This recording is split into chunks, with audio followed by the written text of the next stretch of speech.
কোরআনুল কারীমের মধ্যে আছে প্রত্যেকটা নাফরমান পাপী আল্লাহর ইবাদত করে নাই, গুনাহ এবং নাফরমানির মধ্যে জিন্দেগি কাটাইছে। এমন প্রতিটা নাফরমান মৃত্যুর মুখোমুখি আজরাইল, মালাকুল মউত আজরাইলকে দেখে আল্লাহকে বলবে রব্বির জিউন, কোরআনের আয়াত, আল্লাহ আমাকে একটু দুনিয়ায় থাকতে দেন, একটু সময় দেন, লাআল্লি আমালু সালিহান ফীমা তারাকতু, আল্লাহ যে আমলগুলো ছুটে গেছে এবার যদি একটু সুযোগ দেন। আজরাইলকে কয়টা দিনের জন্য চলে যেতে বলেন, এবার আমি সুযোগ দিলে সবগুলো নেক আমল করব। আল্লাহ তাআলা বলেন কাল্লা, কখনো না বান্দা, আজরাইলকে সামনে আইনা আমি কেউরে ফেরত দেই না, কেউরে না। আজরাইলকে দেখার পরে যদি সুযোগ দিতাম তো ফেরাউনও আল্লাহর ওলি হয়ে যেত। কথা বোঝেন নাই? আজরাইলকে দেখার পরে সুযোগ দিলে নমরুদও কি হয়ে যেত? আল্লাহর ওলি হয়ে যেত। এই তাহলে এই সময় ফেরত চাই।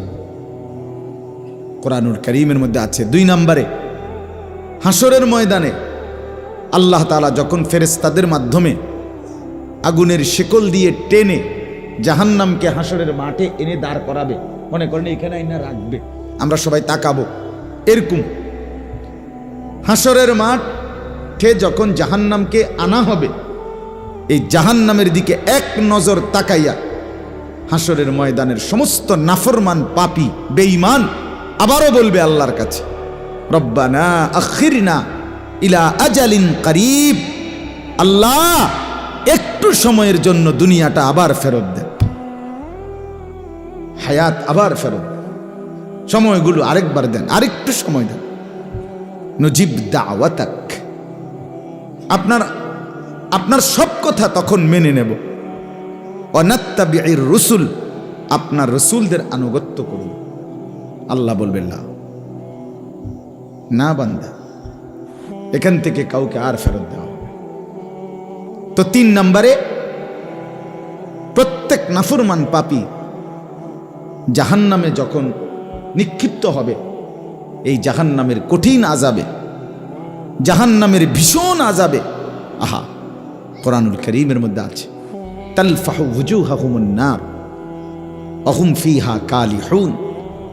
আল্লাহ বলে জাহান্নামে তোমাকে কেমন শাস্তি দেওয়া হবে, বহুভাবে বলছে আল্লাহ। এর মধ্যে একটা বলছে এরকম বান্দা, দুনিয়াতে গরম তেলের মধ্যে মাছ যেরকম এক পিঠ চাপ দিয়া ভাজে, আবার উল্টাইয়া আরেক পিঠ চাপ দিয়া তেলাপিয়া মাছ, কই মাছ এমনি ভাজে না?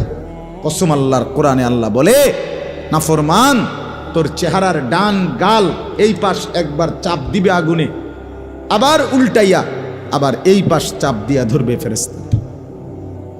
একটা মোবাইলও হাতে ধরবেন না, যেটা বলছি এটা আমার আদেশ, এটা আপনি নামান। যতক্ষণ ভালো লাগে এতক্ষণ মনোযোগ দিয়ে আন্তরিকতা নিয়ে চোখের দিকে তাকায়া আল্লাহর কথা শুনেন, রেকর্ড করতে হবে না, এমনি শুনেন। নিজে শুনলে ফায়দা হবে, দিলে জমলে লাভ হবে। মোবাইলে আলহামদুলিল্লাহ লক্ষ লক্ষ ওয়াজ আছে, সব বক্তার, কোটি কোটি বক্তার। দোস্ত আর নতুন ওয়াজ জমানের কোনো দরকার নেই, কিন্তু আমাদের জিন্দিগিতে হৃদয়ে দরকার আল্লাহর কথা পরিবর্তনের জন্য। কার সুর ভালো, কার আওয়াজ ভালো, কার পরিচিতি বেশি, কার জনপ্রিয়তা কম, এগুলো কোনো বিষয় না। আমি ভালো হলাম কিনা, বদলাইলাম কিনা, এটা হলো মূল বিষয়। আমার নিজের মধ্যে কোনো হৃদয়ের নড়াচড়া আছে কিনা, এটা হলো বড় বিষয়। কোরআনুল কারীমের মধ্যে আছে আল্লাহ তাআলা বলেন আফামান শারাহাল্লাহু সাদরাহু লিল ইসলাম ফাহুয়া আলা নূরিম মির রাব্বিহ। আল্লাহ তাআলা বলেন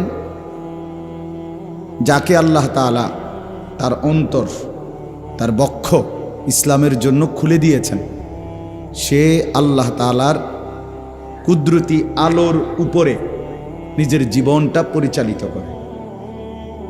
তার জীবনটা তখন আল্লাহর পক্ষ থেকে একটা আলোর উপরে চলে, আর সেই আলোতে সে জান্নাত পর্যন্ত পৌঁছে যায়। এজন্য বাস্তবতা হলো মোবাইলটা আমাদেরকে পাগল বানায় ফেলছে, সোজা কথা। প্রিয় ভাই, এটা কষ্ট মনে হইল বাস্তবতা। হায়াতটা তোমারই, প্রতি মিনিট তোমারই যায়, আমারও যায়। একটা মানুষের 24 ঘন্টার মধ্যে জিন্দেগি, এটাই আমাদের জীবন। কাজে লাগাইলেও এই হায়াত, নষ্ট করে দিলেও এই হায়াত, গড়লেও হায়াত এটা, বরবাদ করলেও হায়াত এটা। আমরা কেউই আরেকবার ফিরব না। এই জওয়ান কাল, 16 বছর যার বয়স, আগামী বছর যার 17 বছর হবে, সে আর কোনোদিন 16 বছরে ফিরবে না। তাইলে এই জন্য এটা কিন্তু আমার হায়াত, অন্যের হায়াত, কোম্পানির ফ্রি টাইম না। মোবাইল কোম্পানির কোনো ফ্রি টাইম না, এটা আমার হায়াত। আমি অনেক সময় বলি, মনে করেন একটা কোম্পানি 1 ঘন্টা ফ্রি টাইম দিল, তো তুমি মোবাইল টিপলা 1 ঘন্টা, তুমি মনে করছো ফ্রি টাইম। এখন যদি 10টায় মোবাইল টিপা শুরু করে, 1 ঘন্টা পরে কোম্পানির বাজবে 11টা, কিন্তু আমার বাজবে 10টা, ঠিক না? কথা বলে না? বুঝছে কোন কথা? 1 ঘন্টা পরে কোম্পানি না ফ্রি টাইম দিল, তাহলে তো টাইমটা দিছে কোম্পানি, তাহলে 1 ঘন্টা পরে কোম্পানির বাজবে 11টা, আর আমার হায়াতের বাজবে 10টা। কয়টা? তো তাহলে ফ্রি টাইম কই? বলো না ভাইয়া, ফ্রি কোথায়? ফ্রি হইতো তো তখন যদি আমার হায়াত আমার জাগাত, তারা কোম্পানি তার বাপের হায়াতের থেকে আমারে দিছে, তাইলে না আমি ফ্রি পাইতাম। এখন এই 1 ঘন্টা কি আমার জীবন থেকে যায় নাই? তো আর বেশি কি পাইলাম? অতিরিক্ত কিছুই তো পেলাম। এজন্য প্রত্যেকটা মানুষ, এটা গুরুত্বপূর্ণ, প্রয়োজনকে প্রয়োজনের মধ্যে রাখা। আজকে আমরা আমাদের প্রজন্ম, তোমরা যারা 16 বছর, 18 বছর, 20 বছর, 22 বছর, আমার বন্ধু, এমন একটা হায়াত আমরাও পার করে আসছি। এই পৃথিবীতেই, এই আসমানের নিচেই, এই জমিনের উপরেই। কিন্তু এইভাবে জিন্দিগিটা শুধুই কেবল মোবাইলের উপরে দিয়ে দেওয়া, এত গাফেল, এত খামখেয়ালি ইতিপূর্বে মুসলমান প্রজন্ম, আগের জেনারেশন ছিল না। এটা বেশি বাড়াবাড়ি হয়ে যাচ্ছে। আমাদের এই খামখেয়ালিটা আমাদের জন্যই আগামী দিনে তোমাদের হায়াতেই কষ্ট নিয়ে আসবে, কষ্ট নিয়ে আসবে। আল্লাহ নবী সাল্লাল্লাহু আলাইহি ওয়াসাল্লাম বলছেন, 5টি জিনিস আসার আগে আগের 5টাকে কদর করো। ইগতানিম খামসান ক্বাবলা খামসিন, হাদিস এটা। 5 জিনিস আসার আগে এর আগের 5টাকে কদর করো, গনিমত মনে করো। কি কি? 1 নম্বরে বলছে নবী, শাবাবাকা ক্বাবলা হারাম। 1 নম্বর বলছে নবী, তোমার যৌবন কালকে গনিমত মনে করো, কদর করো, বৃদ্ধকাল আসার আগে। 1 নম্বর এটা। 2 নম্বর, সিহহাতাকা ক্বাবলা সাকমিক, তোমার সুস্থতাকে কদর করো অসুস্থতা আসার আগে। গিনাকা ক্বাবলা ফাকরিক, তোমার সচ্ছলতাকে কদর করো অভাব দারিদ্রতা আসার আগে। ফারাগাকা ক্বাবলা শুগলিক, তোমার অবসর সময়টাকে কদর করো ব্যস্ততা আসার আগে। ও হায়াতাকা ক্বাবলা মাউতিক, তোমার হায়াতটাকে কদর করো মৃত্যু আসার আগে। আর কি লাগে এতটা সুন্দর কথা? 2 আঙ্গুলে অনবরত যেই মোবাইল আমরা টিপতেছি ছেলেরা, তোমরা সারা দিন সারা, কার টাকা? তোমার বাপেরই তো, হয়তো তোমারই ভাই, তোমারই বাপ, অথবা তুমি হয়তো না খাইয়া কৌশল কইরা 900 কইরা টাকা মিলাইয়া এই এমবি ঢুকাইতেছ আর মোবাইল 2 আঙ্গুলে টিপতেছ অজোরে। কিন্তু এটা মনে রাখতে হবে দোস্ত, অচিরেই একদিন এই যে অপচয়, অপব্যয়, সম্পদের টাকা পয়সার এই নিদারুণ অপচয় একদিন আমাদেরকে অভাব এবং দারিদ্রতার মুখোমুখি করবে। কোনো সন্দেহ নেই, কোনো সন্দেহ নেই। তোমার হায়াত আর তোমার বাবার হায়াত বরাবর না। যে ছেলেটার বয়স 20 বছর, তোমার বাবার বয়স 60 বছর, কাজে তোমার হায়াত আর বাবার বয়সে 40 বছরের ব্যবধান। কাজে তোমার বাবা তোমার হায়াত সমপরিমাণ থাকবে না, যে আমার আব্বাই আমার মৃত্যু পর্যন্ত আমাকে টাকা দিবে, আমার আর টেনশন কি। না, বিষয়টা তো এমন না, বিষয়টা তো এমন না।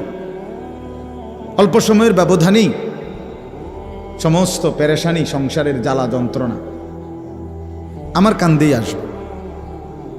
আর তখন মনে পড়বে একটা টাকার কি কদর, 10টা টাকার কি কদর। আফসোস আসবে তখন, মনে পড়বে তখন। এই জন্য আমি বললাম ভাই, প্রয়োজন তো থাকতেই পারে,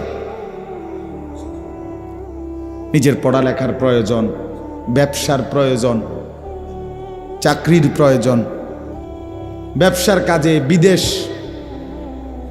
দেশে বিভিন্ন দরকার। সেটা দরকারকে দরকারেই রাখি, প্রয়োজনকে প্রয়োজনের মধ্যেই সীমাবদ্ধ রাখি। পেশাব পায়খানাও তো প্রয়োজন, এর লাগে কি মানুষ সারাদিন বাথরুমে বইয়া থাকে? খানা দানাও তো প্রয়োজন, তাই বলে মানুষ কি সবসময় রান্নাঘরে বইয়া থাকে? প্রয়োজনকে প্রয়োজনেই রাখি।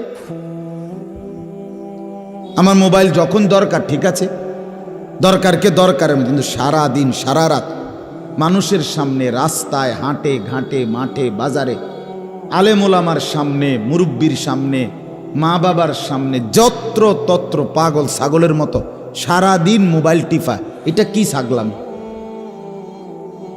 বলো ভাই, এটা কি ধরনের অসভ্যতা? এর পরিণতি কোথায়? শেষ পর্যন্ত এটা তোমারে নিয়ে যাবে কোথায়? হ্যাঁ, আমি যেমন এখন প্রতিদিন কতদূর সময় খুঁজি, মানে এতটাই ব্যস্ততা যে নিজের মন চায় কত কিছু পড়তে, কিন্তু এখন আর মাহফিলের এই পরিমাণ ব্যস্ততা, সাংসারিক, মাদ্রাসা, আরো কত জাতের কাম মাথার মধ্যে।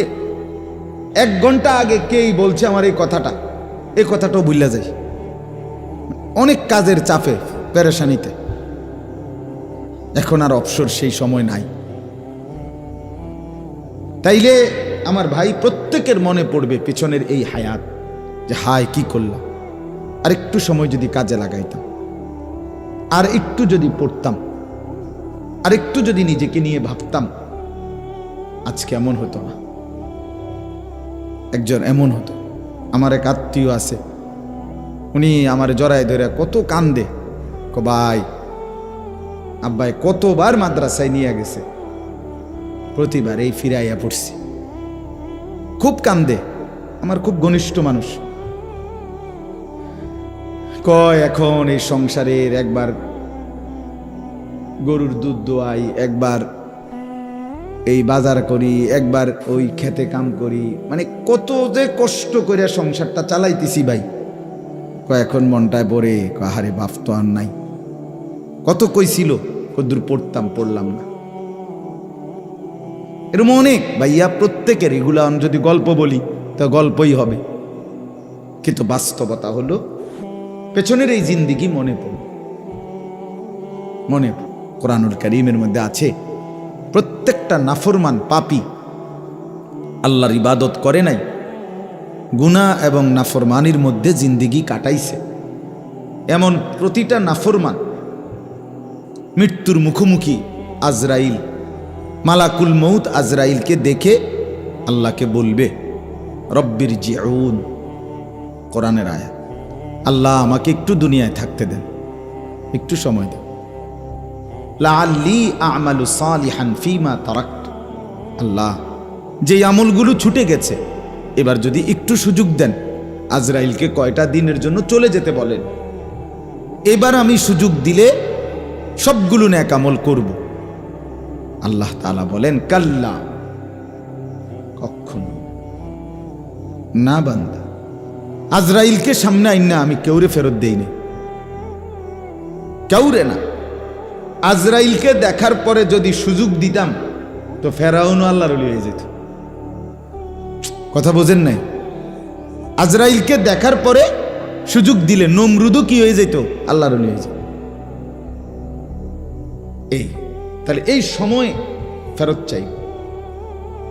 কোরআনুল কারীমের মধ্যে আছে 2 নম্বরে, হাসরের ময়দানে আল্লাহ তাআলা যখন ফেরেশতাদের মাধ্যমে আগুনের শেকল দিয়ে টেনে জাহান্নামকে হাসরের মাঠে এনে দাঁড় করাবে, মনে করেন এখানে আইনা রাখবে, আমরা সবাই তাকাবো, এরকম হাসরের মাঠে যখন জাহান্নামকে আনা হবে, এই জাহান্নামের দিকে এক নজর তাকাইয়া হাসরের ময়দানের সমস্ত নাফরমান পাপী বেঈমান আবারও বলবে আল্লাহর কাছে, রব্বানা আখিরনা ইলা আজালিন করিব, আল্লাহ একটু সময়ের জন্য দুনিয়াটা আবার ফেরত দেন, হায়াত আবার ফেরত, সময়গুলো আরেকবার দেন, আরেকটু সময় দেন, নজিব দাওয়াতাক, আপনার সব কথা তখন মেনে নেব, ওয়ানাত্তাবিউর রুসুল, আপনার রসুলদের আনুগত্য করুন। আল্লাহ বলবেন না বান্দা, এখান থেকে কাউকে আর ফেরত দেওয়া। 3 নাম্বার, তাকায়েন না, এদিক সেদিক তাকায়েন না, কেউ কথা বললে বলুক, আপনি আমার দিকে তাকান। সব গুছাইয়া পারা যাবে না, একেবারে সব দিক ঠিকঠাক কইরা বলে হেরাও কথা কইতো না, বেডিতেও কথা কইতো না, দোয়ানদাররাও কথা কইতো না, এত কিছু গুছাইয়া কুলান যাইত না। বুঝেন নাই কথা? আমরা যারা বসছি নজরের সামনে, আমরাই শুনি, 2-4 জন অপদার্থ, গাফেল, আলতু ফালতু ইতান থাকবে। এই ইসরাফিল যে সময় ফু দিবে, এই সময় অনেক লোক চা দোয়ানে বন বিড়ি খাবে। আও কেয়ামত হইয়া গেছে, তোর ইসরাফিল ফু দিয়া লাইছে, এবারটা কব এই চাটা শেষ করে যাও না, তোমরা আইতেছি তো, হাসরের মাঠে যাইবে, এই তো আইয়ে, তুমি যাইবে না, আমি আইতেছি পিছি দিয়ে। তো এই জন্য গাফেল খামখেয়ালি থাকবেই, এই নিয়েই চলতে হবে, এই নিয়েই চলতে হবে। তো 3 নম্বরে, প্রত্যেক নাফরমান পাপী জাহান্নামে যখন নিক্ষিপ্ত হবে, এই জাহান্নামের কঠিন আযাবে, জাহান্নামের ভীষণ আযাবে, আহা, কোরআনুল কারীমের মধ্যে আছে, তালফাহু ওয়ুজুহাহুমুন নার ওয়া হুম ফিহা কালিহুন। আল্লাহ বলে জাহান্নামে তোমাকে কেমন শাস্তি দেওয়া হবে, বহুভাবে বলছে আল্লাহ। এর মধ্যে একটা বলছে এরকম, বান্দা দুনিয়াতে গরম তেলের মধ্যে মাছ যেরকম এক পিঠ চাপ দিয়া ভাজে, আবার উল্টাইয়া আরেক পিঠ চাপ দিয়া তেলাপিয়া মাছ, কই মাছ এমনি ভাজে না? কসম আল্লাহর, কোরআনে আল্লাহ বলে, নাফরমান তোর চেহারার ডান গাল এই পাশ একবার চাপ দিবে আগুনে, আবার উল্টাইয়া আবার এই পাশ চাপ দিয়া ধরবে ফেরেশতা। ওয়াহুম ফিহা কালিহুন, চেহারাটা একদম কুৎসিত কালো হয়েছে। তো এই সময় জাহান্নামী আযাবের মধ্যে থেকে তখন আবার বলবে, এই 3 নম্বর বার, রব্বানা আখরিজনা না'মাল সালিহান গায়রাল্লাযী কুন্না না'মাল। ওই বেটা, আবার ব্যাটকায় মোবাইল আলগি দিলেন কেন? তো আল্লাহ তাআলা বলেন, এটা নিয়মে সবসময় অনেকক্ষণ সুন্দর করে কইবার পরও দুই একজন মনে করে কইছে আর কি, বুঝছেন না কথাটা? এই জন্য এই মাঝে মধ্যে এক দুইজন হঠাৎ দমকের মুখে পড়তেই হয়। বেচারার দুর্ভাগ্য, বেচারা দমক খাইছে। চলেন, আমার এটা নিয়ম নীতি বাজান। আমি আজকে প্রথম আসছি না আর আগে আসছি না আর কোনোদিন আসবো না মনে করেন, আজকেই বলার সুযোগ পাইছি, আজই বলে গেল। একবারে সই, আরেকবারের ফিকির না, কিন্তু আন্তরিকতা চাই। যতক্ষণ পর্যন্ত মনোযোগ না আসবে আল্লাহর কথায় দিল নড়বে না, তামাশা করলে হবে না। 60 বছর ধরে আপনি ওয়াজ শোনেন, আপনি অনুবিরি খান, আপনি কি শুনেন? তাই কথাটা বলেন, ইনসাফের কথা বলেন।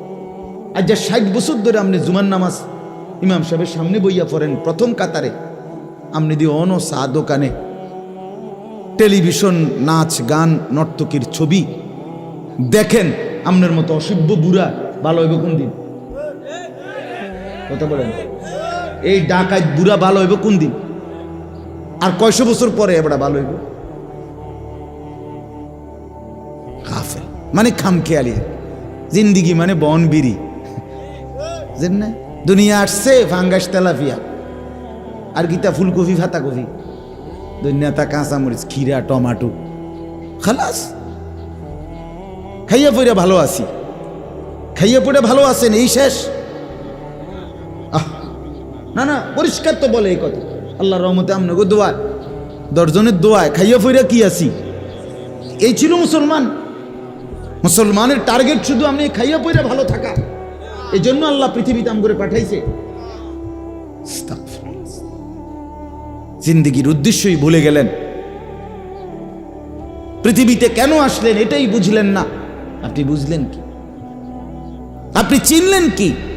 আহা বন্ধু, নওজোয়ান ছেলেরাও আমার, তুমি ভাবা দরকার দোস্ত, আত্মপরিচয় বড় সম্পদ।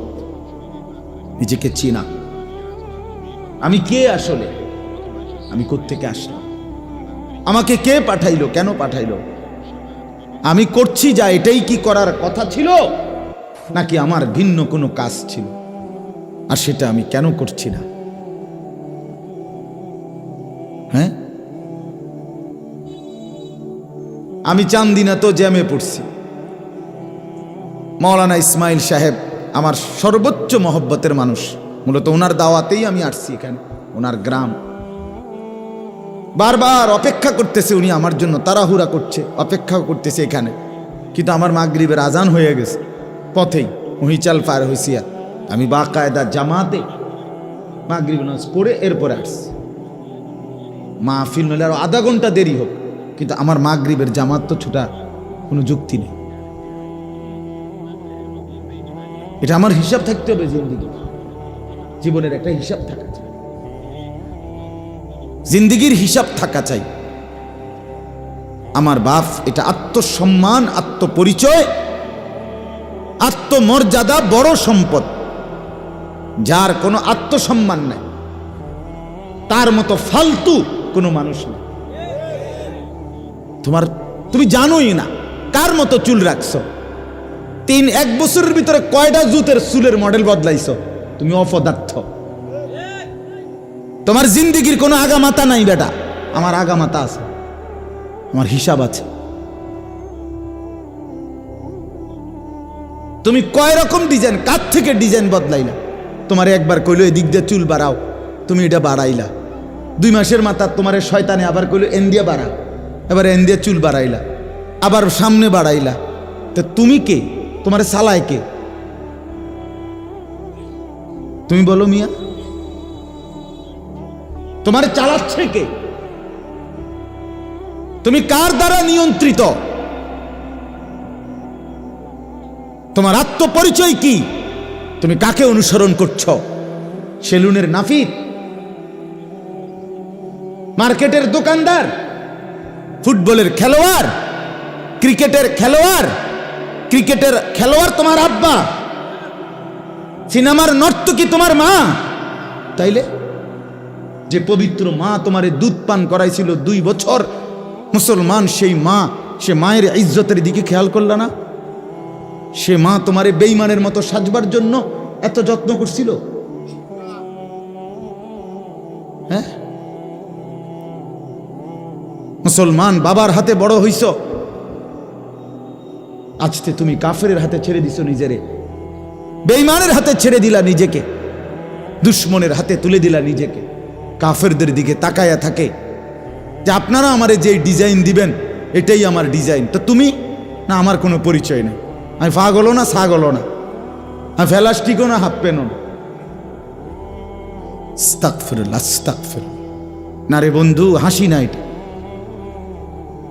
আমি তোমাকে জাগাইতে চাই, আমি তোমার বিবেক নাড়াইতে চাই,